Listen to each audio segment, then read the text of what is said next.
Today's episode will touch on sensitive topics, such as alcoholism and addiction. It also contains a brief mention of suicide. So if you are sensitive to this content, please listen at your own discretion. What is art without the muse? Many of Western art's most famous works are depictions of women. But who were these women? Do they have their own stories to share with the world? Hello and welcome to ArtMuse, a podcast that aims to reshape the ways in which we interpret well-known works of art by paying dues to the women whose images have been immortalized, but whose names and stories have been wrongfully overlooked. While these women's faces are familiar to viewers around the world, their identities have been largely forgotten.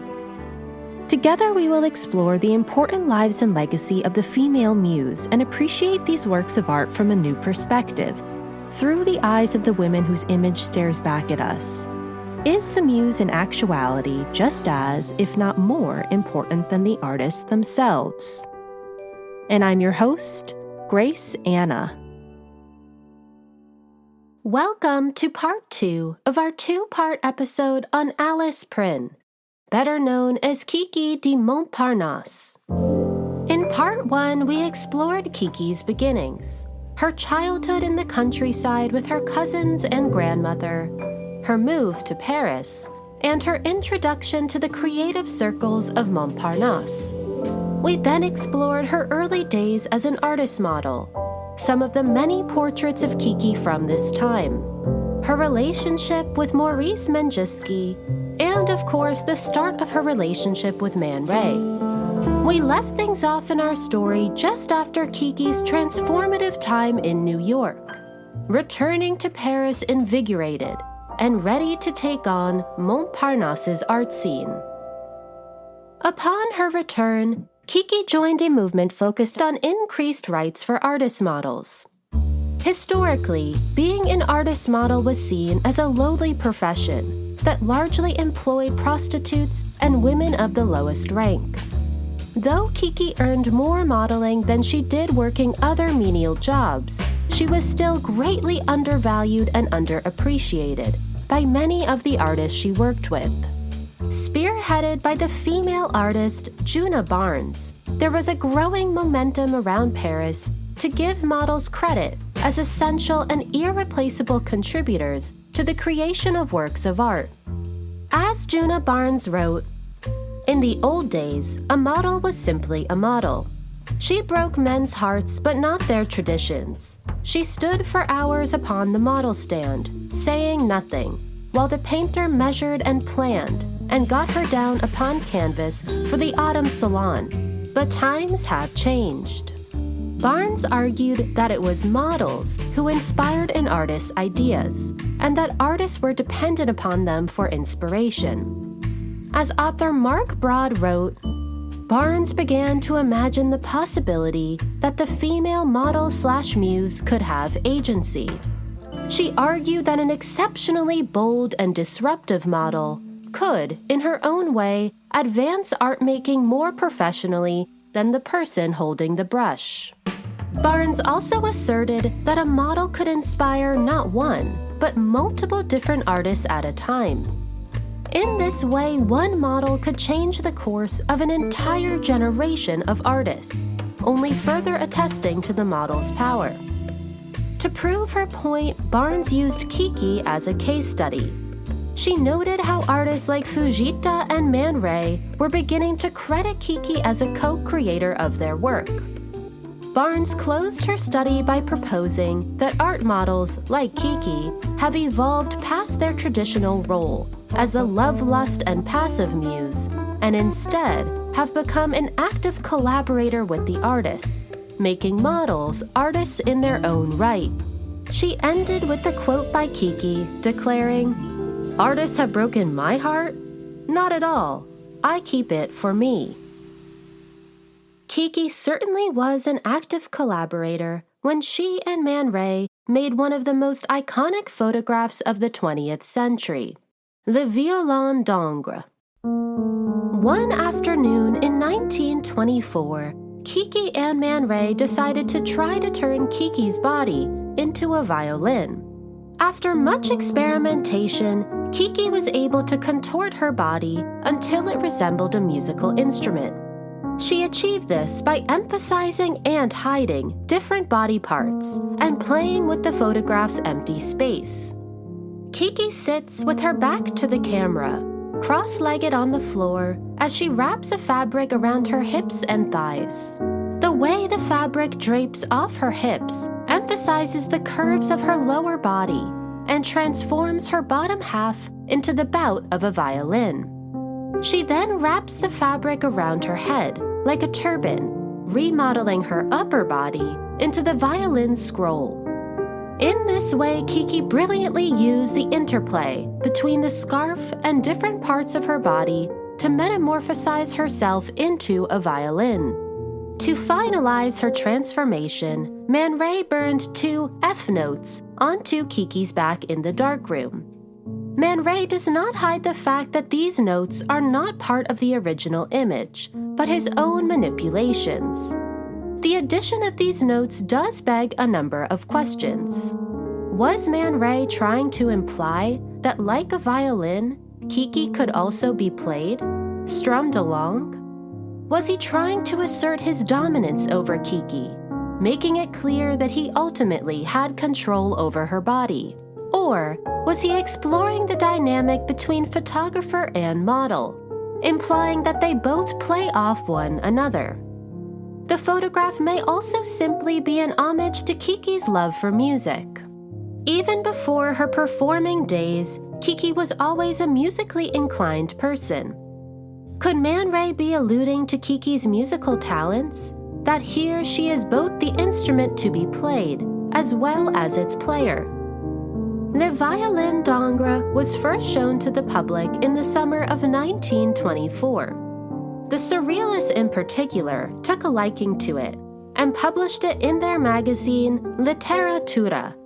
The photograph was such a success that it launched Man Ray's career as a leading Surrealist photographer, and still today is one of the most iconic images to come out of the Surrealist movement at large. But Kiki was ready for bigger and better things, and she began to set her eyes on motion pictures. It was around this time that the director Jacques Catalan was looking for eccentric characters from Montparnasse to play members of a circus troupe in his new film, The Gallery of Monsters, about 2 lovers who join a traveling circus. When Kiki got word of the casting call, she excitedly rushed to audition. And it comes with no surprise that she was immediately cast as one of the unruly circus members. Though it was only a part as an extra, Kiki was ready for her breakthrough moment and sought to steal the spotlight nonetheless. In the film, we find Kiki in a see-through dress, seductively belly dancing around a busy tavern as she bangs on a tambourine. Each time she gyrates her hips back and forth, the crowd roars with applause. At one point, the camera closes in on her face, and Kiki flashes a toothy smile, her eyes glistening with delight. Though she is meant to only be a part of the background, there is no denying that Kiki is the star of the show. When the film hit theaters a few months later, Kiki swelled with pride. As Mark Broad wrote, Kiki experienced what must have felt like a kind of apotheosis, seeing herself on screen, in full form, dancing and having fun, rather than a headless and nameless torso. Kiki enjoyed the experience so much that she auditioned for 4 other films that same year, landing background parts in each. But that September, Kiki was finally given the leading role she deserved. The opportunity came from the French artist Fernand Léger, who was making an experimental film titled Ballet Mécanique. The film had no plot, but instead was composed of a series of what Léger called rhythmic images.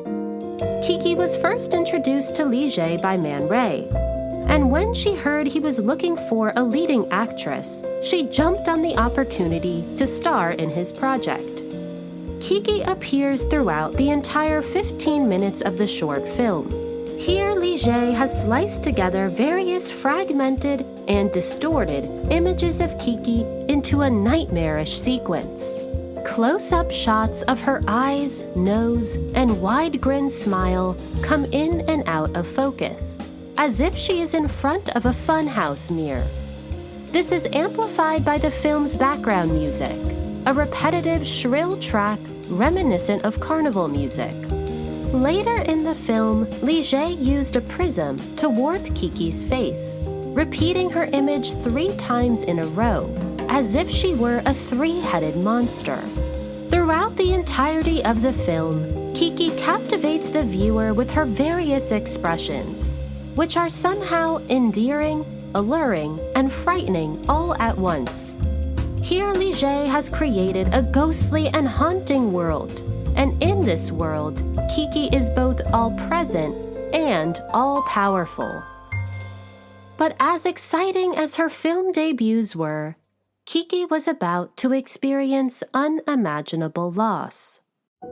On October 29, 1924, Kiki's beloved grandmother, Genevieve Prin, the woman who had raised her through her childhood and mothered her whole life, passed away at the age of 76. When Kiki learned of the news, she lamented to a friend, "You cannot know the sadness that invades the heart of a child who has no father, whose mother is far away, and whose only tenderness comes from a grandmother. The kisses from her shriveled lips and the touch of her rough hands were the only sweet things I knew in my childhood."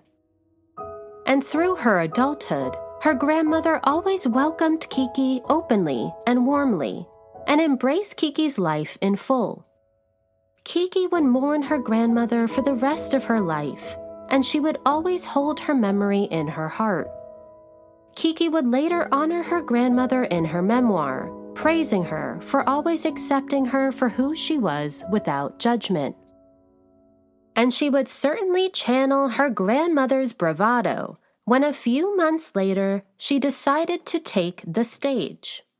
By 1925, the Rotonde changed ownership and lost its appeal. Instead, a newly opened bar called the Jockey became a neighborhood favorite. It was a scrappy place where humor and recklessness were welcome, and anyone too serious was stopped at the door.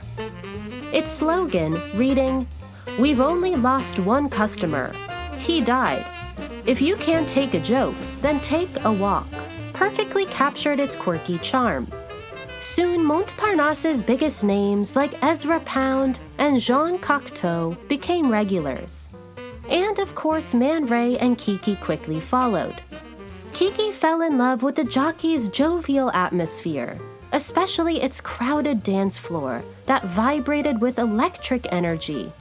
As she wrote, "I don't know anywhere else in the world where you could have so much fun and be so completely yourself. Everyone drinks a lot and everybody's happy. All of the stars of theater and cinema, writers and painters. And more than just a place to have fun and forget your troubles, the Jockey became one of the most renowned music centers in the world.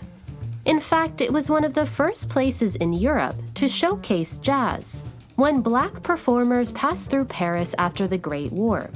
At first, Kiki was just an eager audience member. But one night, with her friends' encouragement and several cocktails to coax her anxiety, Kiki tried singing on stage. The thought of performing in public had always terrified Kiki, and her whole body pulsed with nerves and self-doubt. But as she began singing, her fears quickly dissolved, and in her heart she knew that she had found her home on the stage.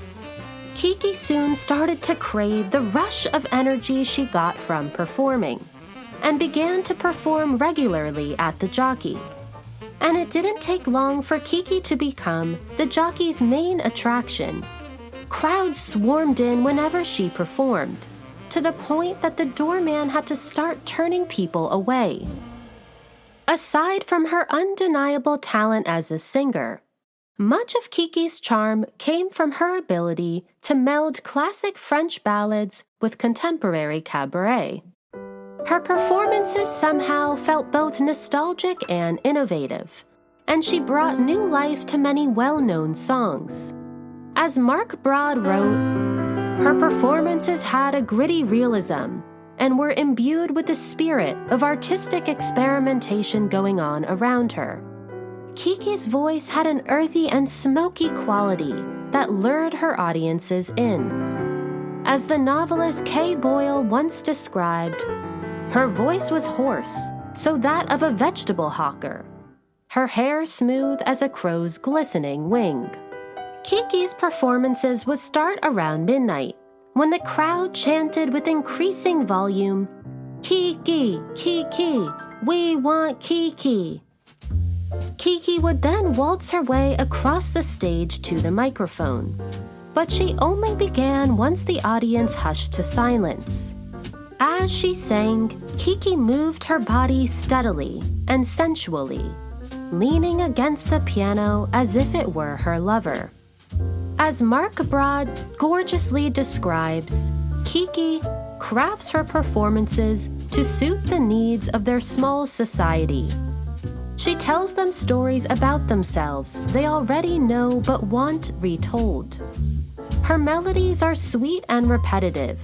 She sways her head, runs a hand through her bobbed black hair, wrinkles her pointy nose, slumps her shoulders, fusses with her thin shawl, grinds her hips, flutters her hands. She knows when to purr, when to growl, is an expert in the well-placed sneer. She can be haughty, even cruel, but she's carried along by joy. She tells the defected they're worthy, only misunderstood. She promises shelter to the misplaced and broken. She never strives for the sublime. Her voice is earthbound, she knows. The affection between Kiki and her most ardent watchers springs from the recognition of shared circumstances. Kiki is no diva veiled in stardust, demanding submission. She will never command an audience. All she does is let her watchers imagine that by singing about her sins, she's hearing their confessions, telling them that they too can live how she lives, if only they could access her same supposed confidence. By the end of the year, Kiki's reputation as a singer grew across Paris, and soon after, all of Europe. Her performances were so successful that she often made enough money to support herself for a whole month in just one evening. But her fame and success did come at an emotional price. Despite her talents as a performer, Kiki was deep down an extremely shy person, and she began to feel both depleted and anxious over her increasing fame. Her friend Therese recalled Kiki often breaking down in tears, feeling the weight of having to keep up her public facade. The more Kiki performed, the more she was stricken with fear that she couldn't sustain her newfound popularity. And to make matters worse, Kiki also began to be harassed by some of her more forward male admirers. Though on stage, Kiki radiated sexuality and seduced her audiences with her raspy voice and slow swing of her hips, this was, of course, all part of her performance. Unfortunately, some of her male audience members failed to differentiate between her stage personality and Kiki as a real person. After shows, Kiki would often have to protect herself against unwanted advances, at times needing to physically push touchy men away. It wasn't unusual for these men to grab at her hips and bottom. On one occasion, when a man grabbed at her breast, Kiki slapped him across the face and chased him out of the jockey and down the street. Kiki turned more and more to drugs and alcohol to soothe her growing anxieties. She began to find it hard to perform without being extremely intoxicated. She also began to take cocaine. As Kiki once wrote, "At the start, I thought it was great. I would get depressed sometimes, fixating too much on the past. I tried to put it out of my mind, but it would always come back. So, a pinch of powder, and I felt lighter. No more worries, no more boredom." The singer's job is not always easy. It's hard to be the cabaret's main attraction. It's great on the days when you want to have fun, but there are others when you want to just be home having a quiet time. But then, and this is the horrible thing, all it takes to get you back on stage is one little sniff. And as much as Kiki was dependent on drugs to get by, she was equally addicted to the rush of performing, and despite her torment, could not step away from the spotlight. As she later admitted, "Even while I was suffering, I was always at my post." But she did agree to take a break with her friend Therese to spend time in the south of France. In February of 1925, Kiki and Therese traveled to Villefranche-sur-Mer, a coastal town in the French Riviera. Though she missed Paris, Kiki soon began to lean into the slower pace of life and welcomed the break from her demanding performing schedule. Here in Villefranche-sur-Mer, Kiki could spend hours staring out at the Mediterranean Sea or watching the local fishermen pull out their daily catch. She particularly loved to join the sailors at night, when the town's streets came to life with drunken parties. Dancing began at 5 p.m. and would not let up until 3 a.m. the next morning. As Kiki fondly wrote of this time, "I started to feel really comfortable, like I was part of a family. All the sailors were my friends." She grew particularly close to Jean Cocteau during this time, who was staying at the same hotel, bonding over their shared love for handsome sailors. But her carefree time at the Riviera would soon come to a crashing halt, when Kiki landed herself in quite a bit of serious trouble. One night, when an owner of a local bar mistook Kiki for a sex worker, Kiki, in her own words, made a leap at him and shoved a pile of saucers in his face. This caused a massive brawl to erupt, and police were eventually called in to break it up. Kiki managed to sneak out before the police arrived, but she wasn't so lucky the next morning, when the commissioner came to her hotel to find her. When he saw Kiki in the lobby, he grabbed her arm so violently that she impulsively smacked him with her hand purse. Though clearly a knee-jerk reaction, the commissioner shouted at Kiki, "We've got you now," hitting and wounding an officer. Kiki was taken to a prison in Nice on April 15th on charges of assaulting a police officer, which was a serious offense. Here, Kiki was locked alone in a tiny cell with just a small chamber pot attached to the wall.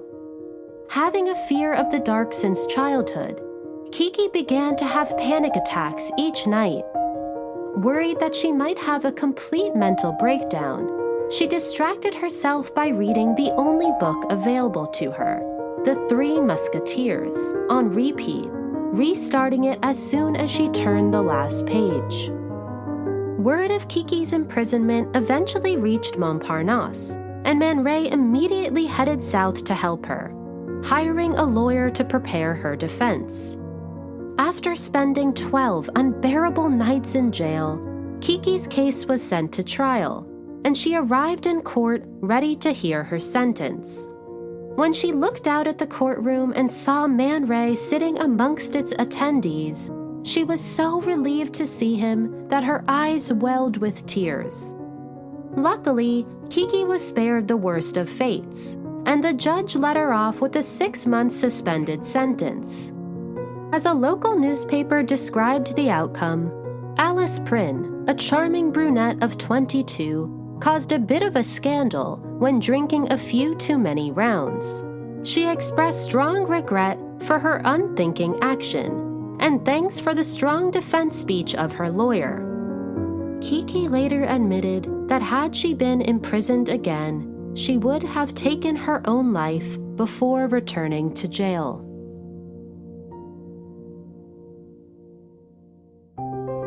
We'll continue our story after a brief word from our advertisers.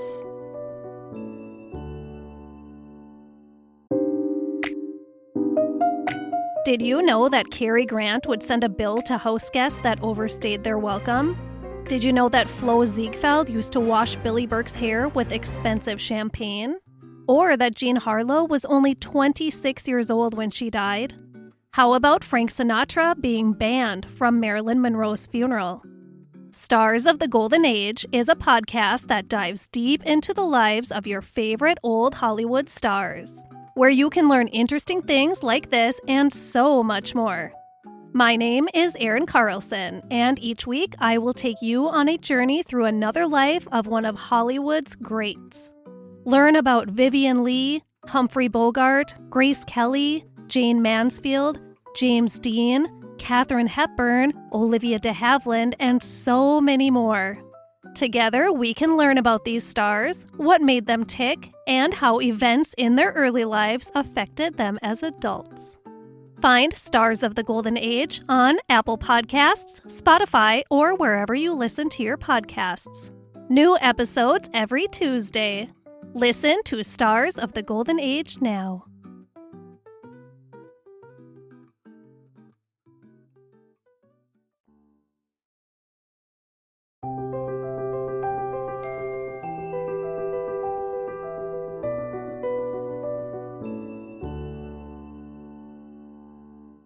Welcome back, listeners. Now let's dive back in.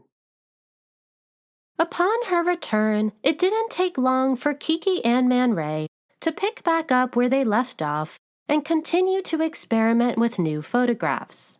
And their most impressive collaboration was yet to come. One afternoon, Kiki, Man Ray, and their friend Sakie, an art director at Vogue, came up with the idea to photograph Kiki alongside Sakie's African mask. The mask, composed of polished wood, was originally made by the ballet people of the Ivory Coast.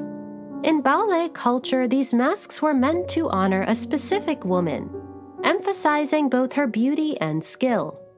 We do not know who Sakie's mask was originally made for, nor how it made its way to Paris, but its presence speaks to two problematic aspects of the time: colonialism and a popular art trend dubbed primitivism, which integrated symbols from non-Western cultures into European art, with the implication that these cultures were less advanced and civilized.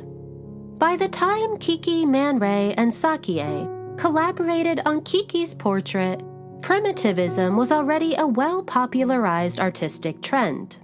But in this photograph, they sought to expose primitivism at its core by juxtaposing Kiki, the epitome of the white European modern woman, with a traditional African mask. Titled Kiki with African Mask, Kiki rests her head horizontally across a wooden table as she props the mask upright with her hand. To force their comparison, Kiki's hair, makeup, and positioning mimic that of the mask. Her hair is slicked completely back, her eyebrows are thinned, and her eyes are closed like the lifeless mask beside her. It's remarkable how similar the curve of her lips, the length of her nose, and the shape of her face are to that of the masks. Also, like the mask, here Kiki has been stripped of her original meaning and is transformed into an aesthetic object of her own. And yet, as much as their similarities are emphasized, their differences are equally forced upon us. Kiki's dark hair makes the white of her skin all the more obvious, further accentuated by the heavy white powder coated on her face. At the same time, Man Ray uses light and shadow to call attention to the mask's dark polished surface, enhancing every one of its contours. The coexistence of both their sameness and otherness imposes a number of questions upon the viewer. Is this a portrait of good versus evil, of civilized versus wild, of light versus dark? And if so, can we really say with confidence who is who? Are Kiki and the mask opposing forces, or are they really one in the same? It is through these questions that the photograph turns the very premise of primitivism on its head and exposes all of its contradictions. While much of the photo's success is due to Man Ray's clear mastery of light and shadow, Kiki's brilliant positioning deserves equal credit. As author Mark Broad wrote, here, Kiki seems completely in control of her performance. Eyes closed, far away, lost in her own dream, posing and not posing, present and absent at once, unreadable, inaccessible, her face as a mask. But by the summer of 1926, Kiki was ready to be more than just an artist model. She wanted to develop her talents as an artist in her own right. Kiki spent the entirety of that summer working on her own paintings. Her works largely drew from her childhood in the countryside and depicted village life. She painted street peddlers, farmhands, traveling musicians, and circus performers, as well as pastoral landscapes. In one work titled Les Lavandières, Kiki paints a group of women washing their clothes in a stream. Their bodies move together rhythmically as they bend, scrub, and hang their clothes amidst the trees. In another, titled L'Acrobat, Kiki depicts a street performer tightrope walking over a crowd of eager onlookers. And in one titled Giton, Kiki paints a group of picnickers lunching in the countryside, accompanied by their donkey and sleeping dog. Kiki also painted portraits of those close to her, like Man Ray and Jean Cocteau, as well as a number of self-portraits. Each of Kiki's paintings comes to life with vivid colors, energetic brushstrokes, and unique compositions that evoke a palpable sense of nostalgia. Kiki is not focused on realism. Her figures are out of proportion, her colors are exaggerated, and her perspective is skewed. Instead, Kiki leans into the fantastical, creating worlds filled with joy, optimism, and irresistible leisure. As Mark Broad eloquently wrote, whether or not Kiki's paintings merit standing alongside the canonical artists from that time, they make clear that by the summer of 1926, she was starting to see herself as more than a model and singer. She'd been formulating her own ideas about what constituted an effective image, her own ways of seeing and representing the world. The following March, Kiki was offered a solo exhibition at Au Sacre du Printemps, a prestigious gallery in Paris. She was thrilled to finally have a platform to showcase her work. When her show opened to the public on March 25th, the entire neighborhood of Montparnasse was there to support her. As the Paris Tribune reported of the show's opening, they came in a steady stream, and the little gallery seethed with excited comments. It was, so far as we know, the most successful vernissage of the year. Those who came to smile remained to buy, and before the night was over, a large number of the canvases were decorated with little white sold cards. Before the night's end, Kiki sold all 27 paintings in the show. In a surviving photograph from her opening night, Kiki is captured posing in front of one of her paintings.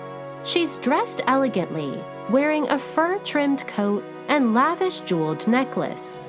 But the most captivating part of the photograph is Kiki's massive and heartfelt smile. Here, Kiki radiates with immense pride, and one can feel just how big a moment this was for her, to finally be celebrated as an artist in her own right. The reviews were equally supportive. One British journalist called the show the sensation not only of Montparnasse, but tout Paris. Another wrote that Kiki's paintings left him with an impression of simplicity, faith, and tenderness. In fact, there seemed to be only one man in all of Paris who hadn't been to and gushed about Kiki's exhibition. This man was unfortunately the one person that Kiki wanted at her exhibition the most, her partner of many years, Man Ray. Though Man Ray had the legitimate excuse of being in New York at the time, his absence points to his general lack of support of Kiki's own work. And in fact, he may have felt an inner jealousy over her talent. Man Ray always seemed to subtly belittle Kiki's work, calling it naive. He even went as far to say that Kiki only started painting out of boredom, which was not only untrue, but extremely unfair. As Mark Broad rightfully pointed out, Man Ray stopped well short of acknowledging her as anything close to an artistic peer. How did Kiki feel that Man Ray was absent from her opening? That in her proudest moment, he was nowhere to be seen? Was she heartbroken over his lack of support? Or was the success of her show enough to fill her with joy?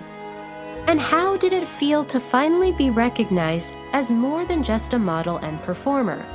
That she was now being celebrated as an artist in her own right? Unfortunately, Kiki's feelings about her show, and Man Ray's absence from it, are left to our imagination. Her exhibition ran until April 9th of that year, and was the most significant exhibition of her works that would take place in her lifetime. Though Kiki must have been dismayed over Man Ray's lack of interest in her own art, she did join forces with him one last time to create what would become their greatest collaboration yet. In the early months of 1928, Man Ray set out to create a film based on a poem by the writer Robert Desnos titled L'Étoile de Mer, or The Starfish. Unsurprisingly, Man Ray turned to Kiki to play the film's leading role, the femme fatale who inspires the poet to write the poem. Given that Kiki had inspired Man Ray's own creations for many years, she was, in Man Ray's own words, the most natural choice for the woman's part. Desnos himself played the poet, who, over the course of the film, becomes more and more obsessed with Kiki. The Starfish was filmed in a rented studio over the course of just a few days, and was largely improvised. The film opens with Kiki leading Desnos into an apartment, where she seductively takes her clothes off and reclines on a daybed. Desnos is clearly infatuated by Kiki and kisses her hands gently, but then abruptly leaves. Angered by his departure, Kiki begins to spray red wine all over the floor, grabs a sharp knife, and menacingly walks down the stairs. As the film continues, there is a song and dance of temptation between Kiki and Desnos, and the line between lust and violence is thin. For many of the scenes, Kiki is shown fully in the nude, which would have been considered blasphemous at the time. In a brilliant attempt to censor her for the public, Man Ray filmed these scenes through a hazy lens, obscuring her body. But Man Ray did not hide the fact that he saw Kiki and Desnos as, in his own words, mere puppets, acting out his own creative vision, once again diminishing Kiki's integrity as an artist. As Mark Broad rightfully argues, Man Ray dismissed her importance to a project whose entire premise is founded on the intense magnetism of its female lead. In truth, Kiki was the film's collaborator. Her presence electrifies the film and is vital to its effectiveness. The Starfish premiered to the public in the spring of 1928 at the prestigious Studio de Ursuline. Though it received mixed reviews, it was a breakthrough project for Man Ray's career and the most renowned film he ever made. By that summer, Kiki finally had enough of Man Ray's inability to not only acknowledge her as an artist, but also the depth of his feelings for her, still refusing to say he loved her back despite being romantically involved with her for almost 8 years. When Kiki expressed her love to him, Man Ray continued to respond with mockery, chiding Kiki as being childish. He also found it harder and harder to hide his jealousy over Kiki's success, as both an artist and as one of the most popular performers in all of Paris. He missed the days that Kiki would stay home, coordinating his schedule and cooking his meals. He longed for her to be, in his own words, home waiting to entertain me with the day's gossip. Instead of being happy that Kiki booked gigs nearly every night, he grew resentful that she wasn't around to dote on his every need. Rumors began to spread of Kiki and Man Ray's deteriorating relationship. Things got so heated between them that they got into full-on brawls in public, even throwing bottles or chairs at each other. As the novelist Kay Boyle remembered, Kiki would be sitting at the bar. When she spotted him, she would pick up anything that was not nailed down and begin to throw it at him, shouting the most incredible obscenities. Man Ray would go down on all fours and crawl under the swinging doors. Within a few weeks, Kiki and Man Ray's relationship officially ended. How did Kiki feel to say goodbye to her partner of 8 years? To the man she collaborated with to make some of the most iconic photographs of the 20th century? To the person she shared her home with for almost a decade? Was she heartbroken to say goodbye to their long relationship? Or did she know deep down that Man Ray could never love her in the way that she deserved? That he would always dim her light to coax his own small ego? Was Kiki emboldened by her new independence from him? However Kiki may have been feeling in the aftermath of her relationship with Man Ray, she certainly seemed to move on quickly. Within just a few months, Kiki began dating a cartoonist named Henri Braca, and by the early months of 1929, she moved in with him. Kiki had met Braca the year prior when he was working on a self-published guidebook to Montparnasse and interviewed Kiki for the project. Braca quickly became completely smitten with her. Though Braca wasn't superficially handsome, he was extremely charming and endearing. And more than this, he absolutely worshipped Kiki. Unlike Man Ray, Braca celebrated Kiki as the multi-talented creative she was. The more time Kiki spent with Braca, the more confident in herself she grew. She appreciated how he encouraged her to continue to foster her own talents. Kiki admitted to a friend that Braca was the first man she fell in love with whom she didn't consider conventionally handsome. But looks evidently mattered little, as, in Kiki's own words, his hold over me was incredible. And it wasn't just their relationship that was burgeoning. Braca's guidebook was so successful that he decided to partner with Kiki to publish a monthly arts and culture magazine. Kiki was not only heavily involved in the magazine's production, but was featured in every issue, showcasing her talents as both a performer and painter. And soon her talents as a writer would be showcased as well. That April's issue announced an exciting new venture for Kiki. As the headline read, "Kiki has written her memoirs." After much success as an artist, model, painter, and performer, Kiki was ready to take on a new endeavor. She would publish a book on her own life. Kiki had plenty of personal reasons to want to publish her memoirs. To start, After years of being represented by male artists, Kiki was ready to finally be able to tell her own story. Kiki would now have full agency over her own image and not be at the whim of others. She may have also worried that in the aftermath of their breakup, Man Ray could share stories about her to the public, and wanted to come forward first to set her own record straight. There were also more practical reasons to write a book. Kiki could use her memoir as a way to increase her fame, and therefore help her book bigger venues for both her performances and exhibitions. But more than anything else, writing her own memoir offered Kiki the chance to reflect upon her life and heal from some of her more painful memories, especially her trying childhood and a strange relationship with her mother. And so, 5 days after their announcement, Kiki and Braca signed a contract to publish 200 copies of Kiki's memoir.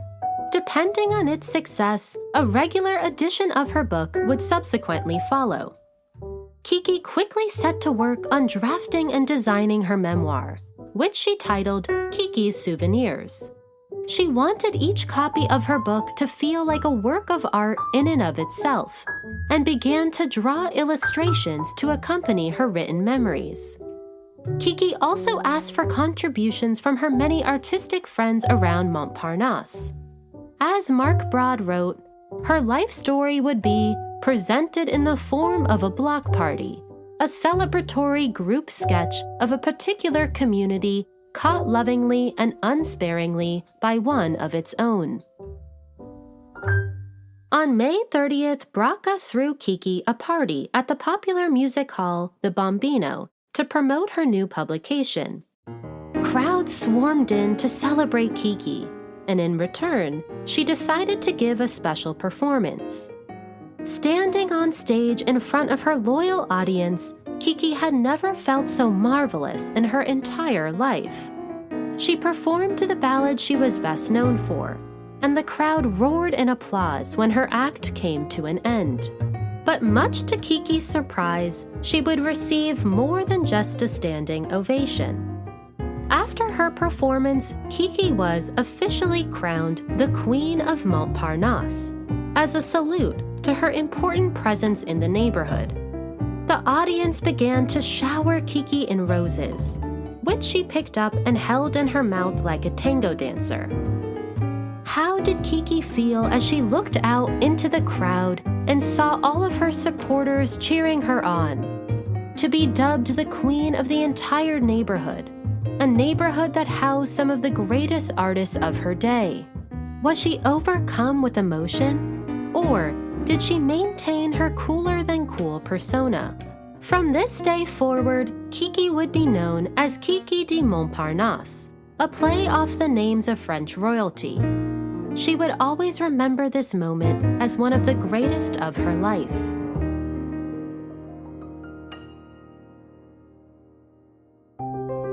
We'll continue our story after a brief word from our advertisers.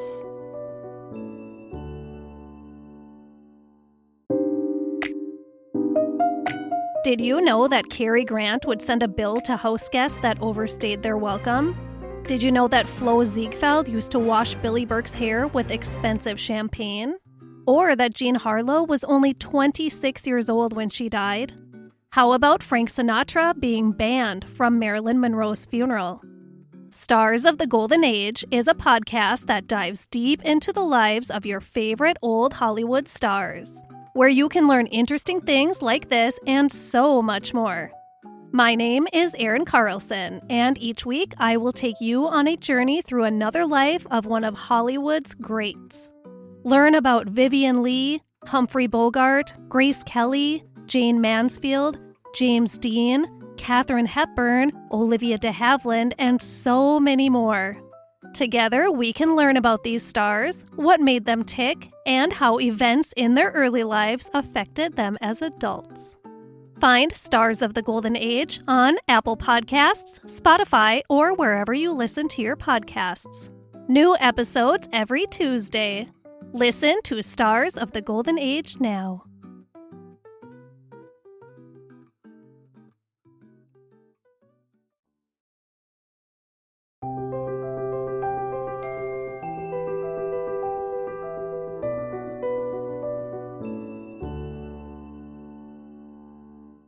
Welcome back, listeners. Now let's dive back in.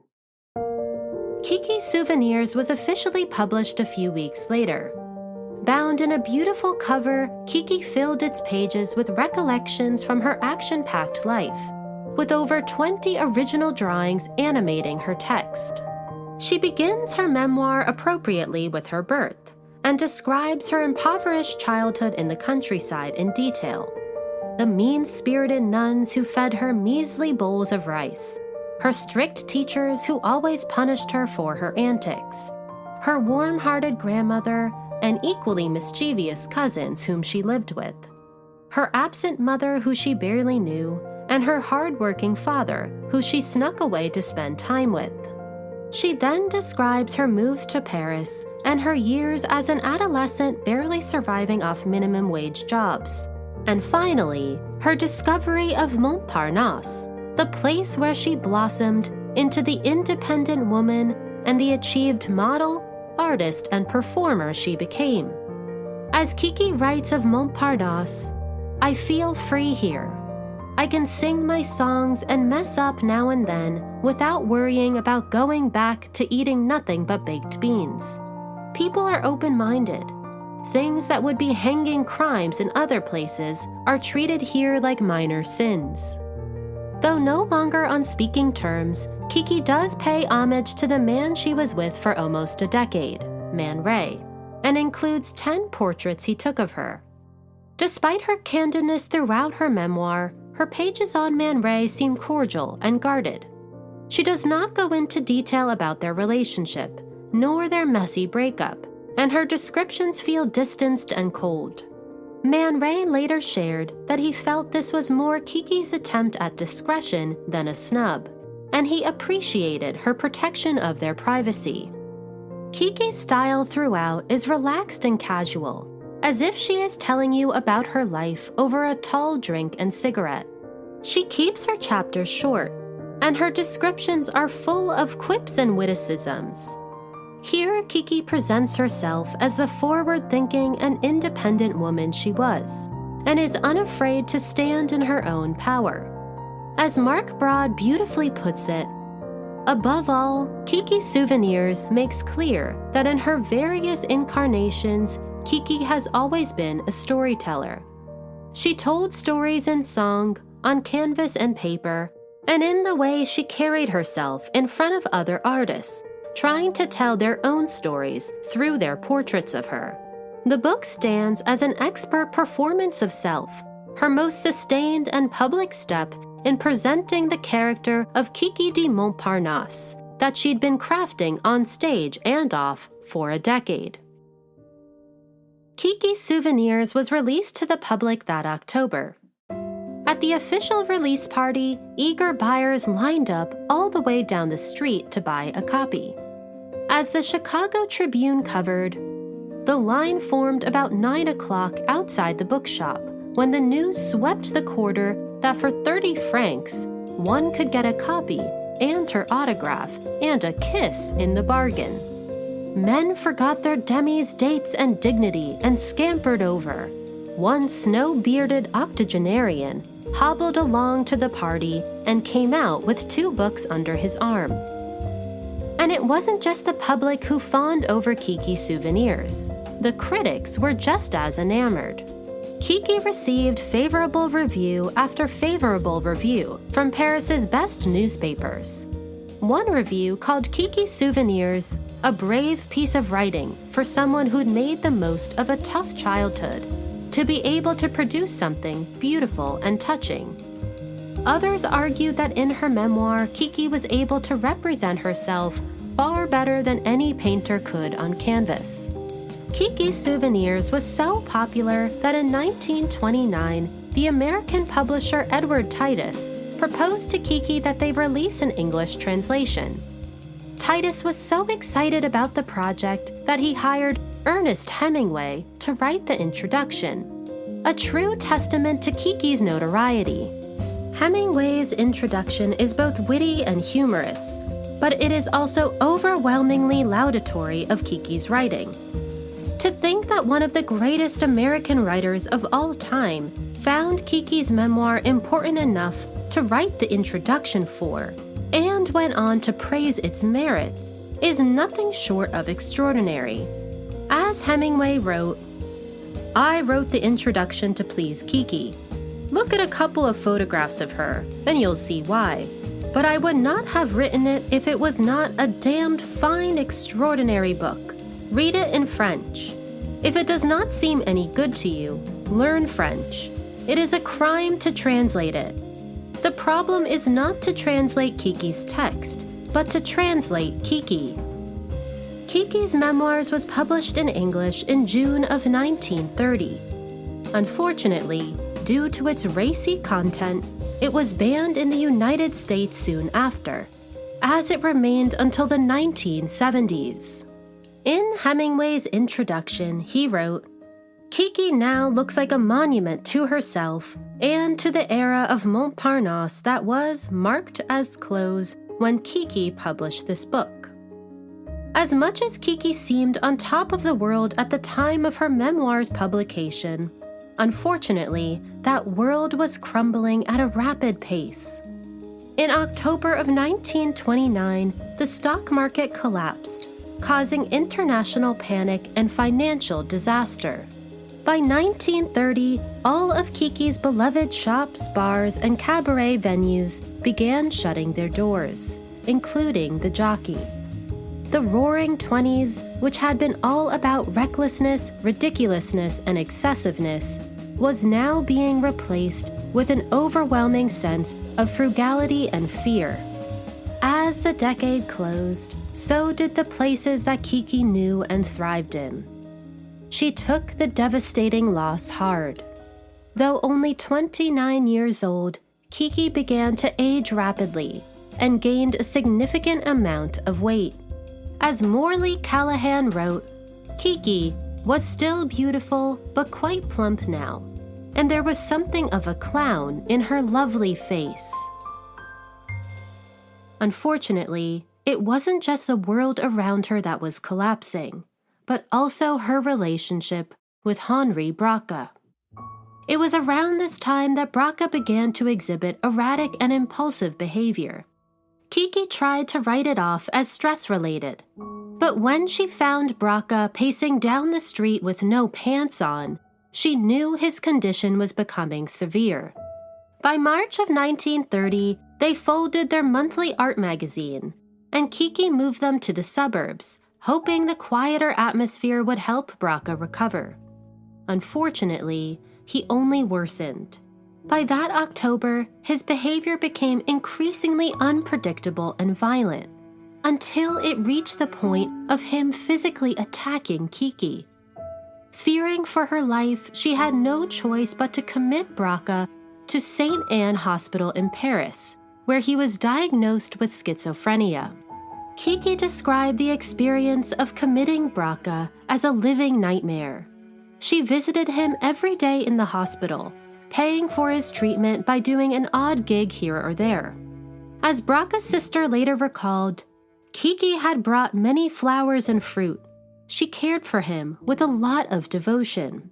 Braque was eventually released that winter and returned to his family in Bordeaux, where he passed away the following year. It was around this same time that Kiki got word of her mother's passing, who died from the effects of alcoholism. Though she had been estranged from her mother for over a decade, her loss made Kiki feel all the more alone. In an effort to numb herself, Kiki turned more and more to alcohol and drugs. Over the course of the next year, she gained nearly 80 pounds, which her doctors blamed on her drinking. Despite their pleas for her to quit, Kiki preferred to abuse alcohol than feel the weight of all the loss around her. The artists who had once lined up to have Kiki model for them all stopped hiring her. None of these artists painted her portrait again. We can imagine that Kiki felt overwhelmingly lonely and deserted by the people she had shared the last decade with.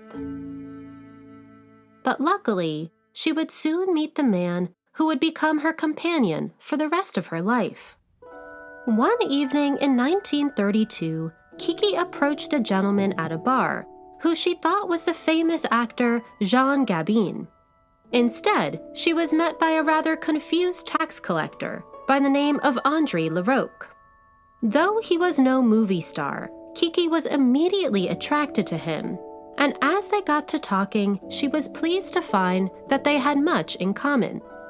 Though a tax collector by day, Larocque was also an accomplished accordionist and pianist. It didn't take long for Kiki and Larocque to become wholly infatuated with one another. Within a few weeks, Kiki moved into Larocque's apartment with him, and they even began performing together at the popular venue called Cabaret des Fleurs. Kiki gushed to her friends over how happy she was with Larocque, and her friends saw a marked change in her. Kiki, who was known for her recklessness and restlessness, all of a sudden became calm and grounded. As one friend wrote, "Kiki is no longer Kiki.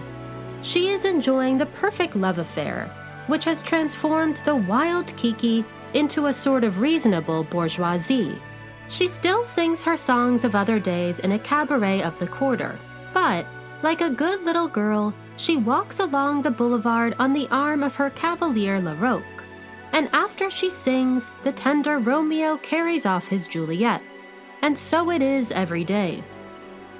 In a photograph taken in 1933, Kiki and Larocque's affection for one another is palpable. Here, Kiki and Larocque sit facing each other, staring into each other's eyes, much like young lovers. Larocque holds his accordion in hand, as if he is serenading Kiki with the song, and Kiki cutely rests her chin on the accordion's handle. It's clear that Kiki and Larocque were undeniably smitten with each other. And perhaps it was due to Larocque's unconditional support that Kiki was finally ready to talk about her relationship with Man Ray more openly to the public. In January of 1937, Kiki published a divulging op-ed in a magazine called Confessions. Here, Kiki spoke freely about their breakup, blaming Man Ray and his jealousy over her success as the driving force behind their end. She shared that Man Ray often refused to watch her perform because he was too insecure about her male admirers. As Kiki wrote, he was always upset about this one or that one, and with whom I was amusing myself. In fact, he became so enraged with jealousy that Kiki admitted one time Man Ray chased her with a revolver from his studio. She also spoke about her many contributions to his artwork, boldly remarking that Man Ray only became famous because of her guidance and participation in his works. In Kiki's own words, "He made his best photos with me. He understood my body, my type. In the end, me, the model, I was the one who gave him his genius." In another act of self-agency, in the summer of 1937, Kiki was given the chance to run her own nightclub, which she named Chez Kiki. After years of performing in cabaret bars and venues across the city, Kiki finally had a place of her own. On top of managing the club's affairs, Kiki would float across the club's floors, garbed in a feather boa and long silk gloves, greeting guests with her raspy voice and quick humor. She also performed nearly every night, often accompanied by Larocque on his accordion. Unfortunately, Kiki's managerial skills were not as impressive as her performance skills, and Chez Kiki folded just a year after its opening.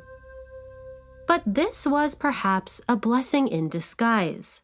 Being so involved in the nightclub world, Kiki's drug and alcohol consumption skyrocketed to a severe level. Her loved ones, including Larocque, pleaded with her to get clean.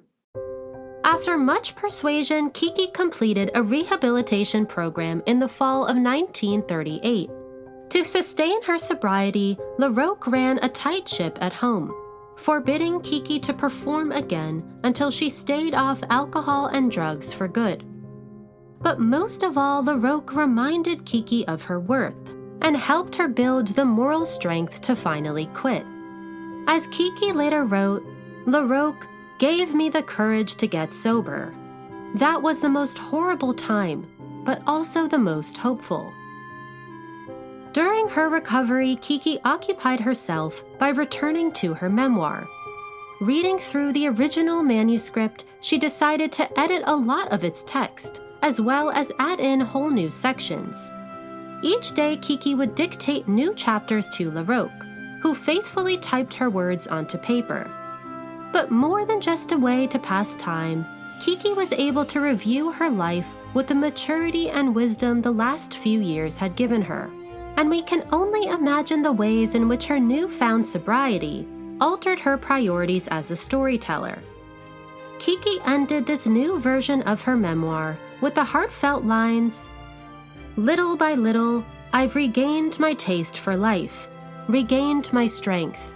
We're not rich, but my love forbids me from working, from returning to the place that nearly buried me, until I'm certain I can resist the temptation. And now I'm happy, lighthearted, and regaining my strength. I live, I breathe, I believe in the future. I have a lover who loves me, who I love, and we're happy. All goes well." Tragically, Kiki's sobriety would be short-lived. With the start of World War II the following year, LaRoque was drafted into the French army and forced to leave Kiki behind. Almost immediately after his departure, Kiki began heavily drinking and using cocaine again. She spiraled so out of control that by that winter she was arrested for possession of drugs and sent to the main psychiatric ward in Paris. Beyond that, we have little information on how Kiki spent the years of the war. There's some indication that she moved to the Loire Valley in 1941, where she lived with a plumber until 1944, although that remains speculatory.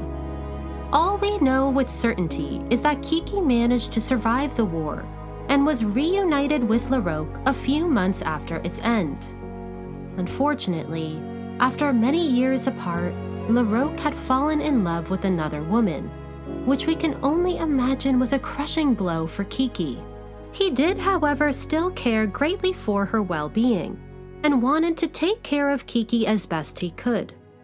Knowing that she needed support and supervision, he arranged for Kiki to move in with him and his new lover.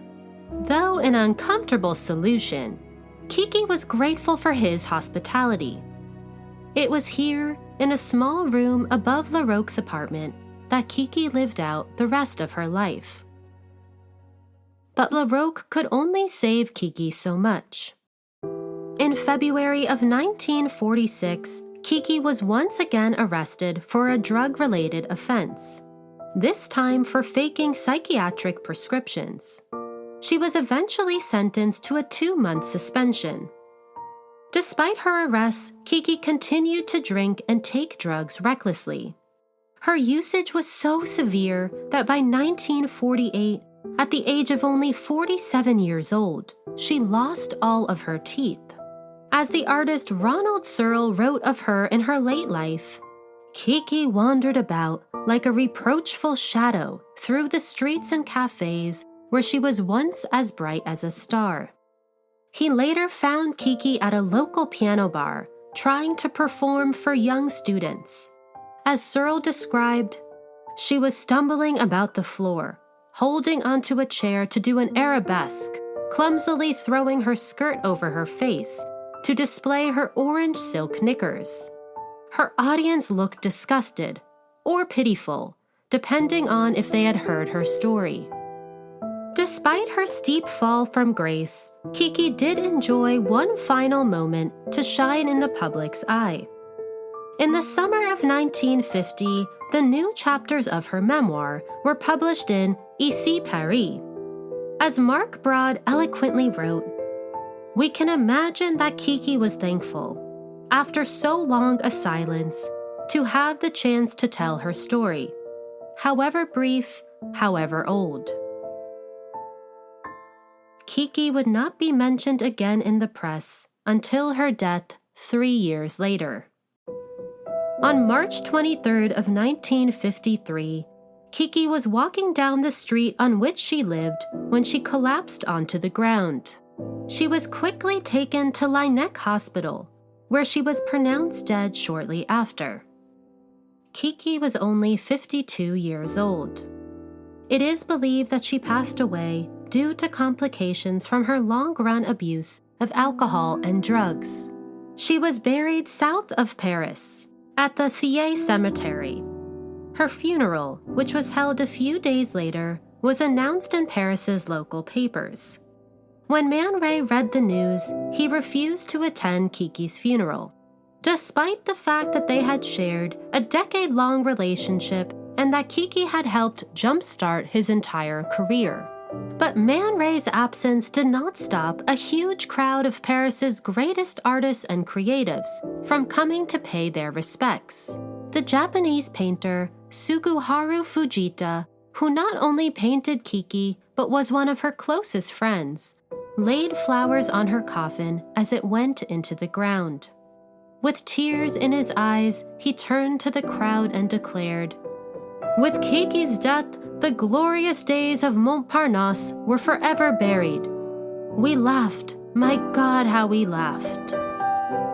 Her tombstone appropriately reads, Kiki, 1901 to 1953, singer, actress, painter, Queen of Montparnasse.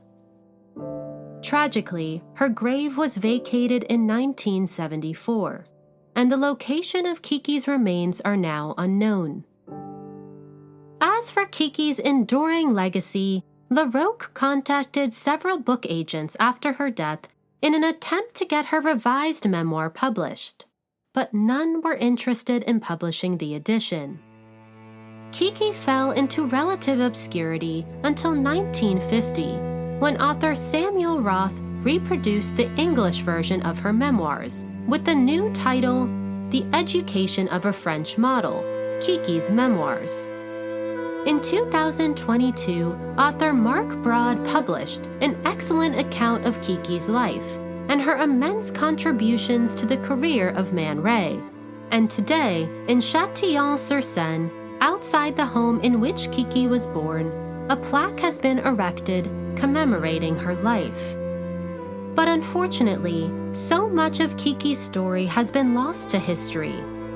As Mark Broad rightfully laments, the traces of Kiki that have occurred over the past century don't amount to much. That she was a woman partly accounts for her relative erasure from the history of modern art. But she also remains underappreciated because so little of her creative output ever existed as products to be bought or sold. Aside from a few dozen paintings, her short book, some film performances adding up to less than an hour of footage, a few vinyl recordings, and the representation of her likeness by other artists, all we have to go on are memories and speculations. Kiki's best work was her most ephemeral, a perfectly timed pause that makes everyone in a nightclub go still.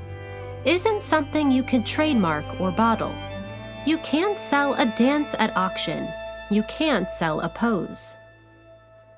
So in today's episode, we hope to honor Kiki as the independent and free-spirited woman she was.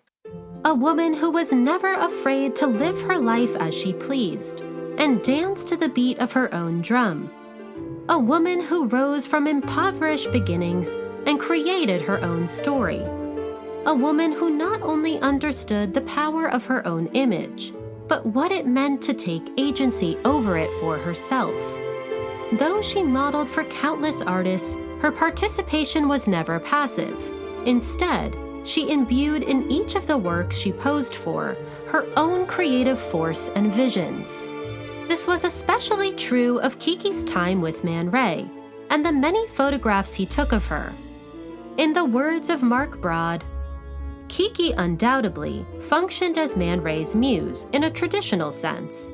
She inspired his work through her physical presence, her erotic charms, her joyfulness, and her mental quickness.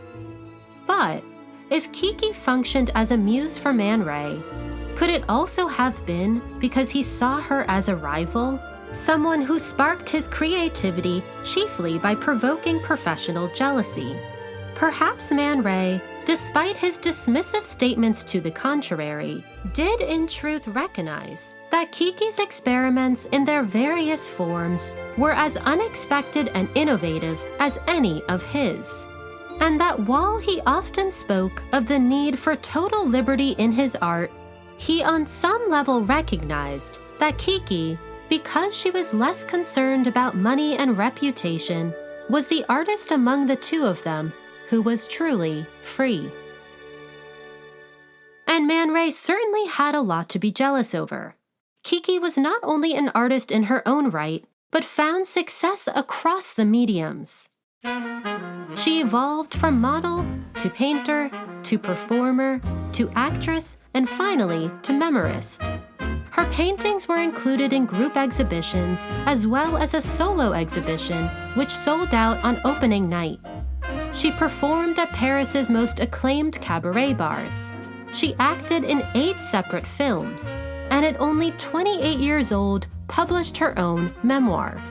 As Mark Broad continued, Kiki paid attention to everyone and everything around her, watching closely, listening carefully, and then tried to communicate some of what she'd learned through her writing, her posing, her acting, her drawing and painting, and through her performing on the cabaret stage. And as she channeled that experience into her art, Kiki shared drinks and cigarettes and ideas with many of the people who would shape how their century saw and thought and spoke. Modigliani, Stein, Picasso, Duchamp, Breton, Cocteau, Hemingway, and Man Ray, whose emergence as a modern artist must be understood as intimately linked to her own. And it was not only Kiki's artistic ventures, but also her bold and daring spirit that earned her the title of Queen of Montparnasse. And on a larger scale, simply by being herself, Kiki came to embody an entire era of European history. Or perhaps the era came to embody her. As Mark Broad rightfully claims, she didn't dominate the era. She created her own era, and on her own schedule. Of course, this did come at a price. The pressure of keeping her image up had devastating costs. As she transformed from Alice Prin to Kiki de Montparnasse, her personality became more and more of a performance.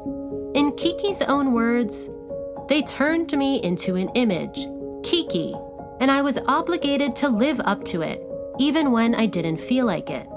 Because it wouldn't be Montparnasse without Kiki. I'm part of the scenery." A naturally shy and private person, Kiki turned to drugs and alcohol to relieve her anxieties over the constant societal pressures, until she became heavily addicted to both. But despite her hardships, struggle with drug addiction and alcoholism, and sharp decline in the eyes of the public, Kiki continued to make the most of her life. As the poet John Glasgow wrote of her late years, Kiki was always a savagess who didn't care what happened to her. It is terrible to us to compare her as she was in Modigliani and Kisling's paintings and in Man Ray's photographs with what she became. But I don't think it bothered her at all. She always did what she wanted. All she ever craved was fun, liquor, and attention. She knew how fleeting all physical beauty is, above all her own. She used to say, "Modi and Kisling have done me. What more can a tart want than that? I look at their pretty pictures and I think, that's me, you know. It's nice, eh?" Kiki, with all her complexities, has certainly earned her place in history as the talented, forward-thinking, endlessly creative, and spirited woman she was. We end our episode with a quote from a critic of Kiki's own time, who wrote a review of her memoirs in the paper Le Temps. As the critic writes, "Her name may not go down in the history of art, but she helped a young generation to dream, by entertaining it. By the time her young court painters have turned into wise old men, she'll make her entrance into the Louvre in effigy by Kisling, Hermine David, or Fujita. But the museum goers won't know the name of this pretty girl, whose attractive autonomy has already inspired so many canvases and deserves to survive longer than they do. Well, today we do remember her name. Alice Prin, the marvelous Kiki de Montparnasse.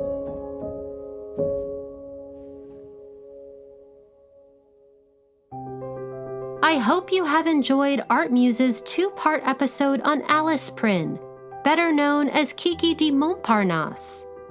I have included images, resources, and suggestions for further reading on the ArtMuse website and Instagram.